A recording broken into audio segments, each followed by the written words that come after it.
So, what effectively is the alternative? Well, I guess there could be various alternatives, but what I like to do is when somebody asks me this question, I give them a very long-winded, very detailed and specific explanation of all my experiences, which I think are even vaguely relevant. I tell them about all my feelings and so forth, which I think are vaguely relevant. In other words, I say, well, that's an interesting question because it presupposes that we know exactly what it means, that what a man and a woman is unproblematic. It presupposes that there are qualitatively different types of desire. There's a heterosexual desire, homosexual desire, a bisexual desire, which can be interpreted based on these pre-existing schema. But my experience doesn't really conform to them very well. Throughout my entire childhood, from as early as I can remember, from the age of 4 at least, I felt as though I was a girl. I wanted to be a girl. I wanted to live as a girl. I wanted to be treated as a girl.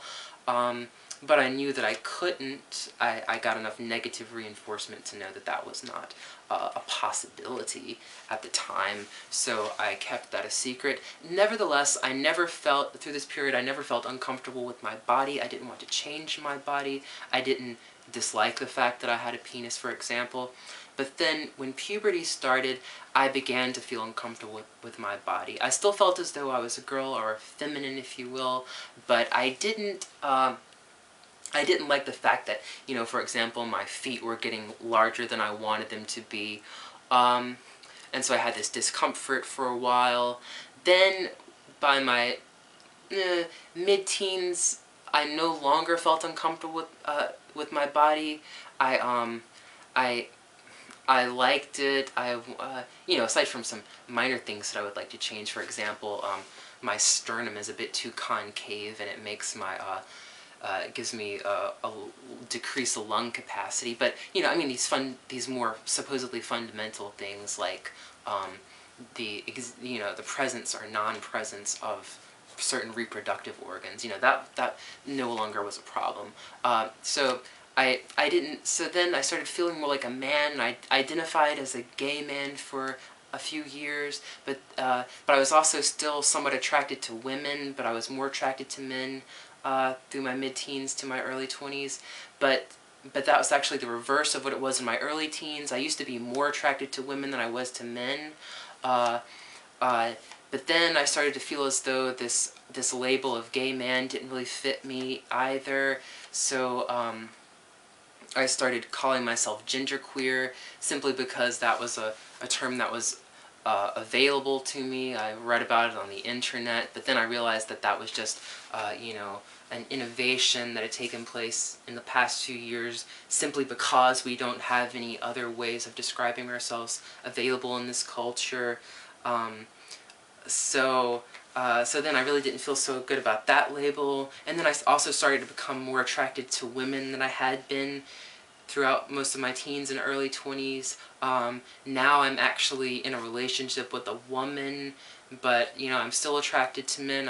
I'm still, like, more visually turned on by a lot of the men that I see than I am by most of the women that I see, but I enjoy sex with women more nowadays than I enjoy sex with men, and like, I'm turned on by women more in a tactile way, if that makes sense. Like, you know, touch attraction. You know, I like the feeling of women more than I do men these days, which is, you know, like, somehow separate from this visual stimulation. But in terms of odor stimulation, you know, I like them both about equally. I'm also like, I feel like I connect more with women emotionally nowadays than I do with men. You get my point. So what happens when I do this? Well, people are often kind of horrified and confused, but I think that their underlying beliefs, which help reinforce the various oppressive systems that operate in our society, homophobia, patriarchy, or I shouldn't say homophobia, I should say heterosexism. Anyway, like, I think that they're challenged on a much more fundamental level by getting this rich description than they would be by me providing them with a simple label which they can use to understand me. So I would like you to consider that, if you will.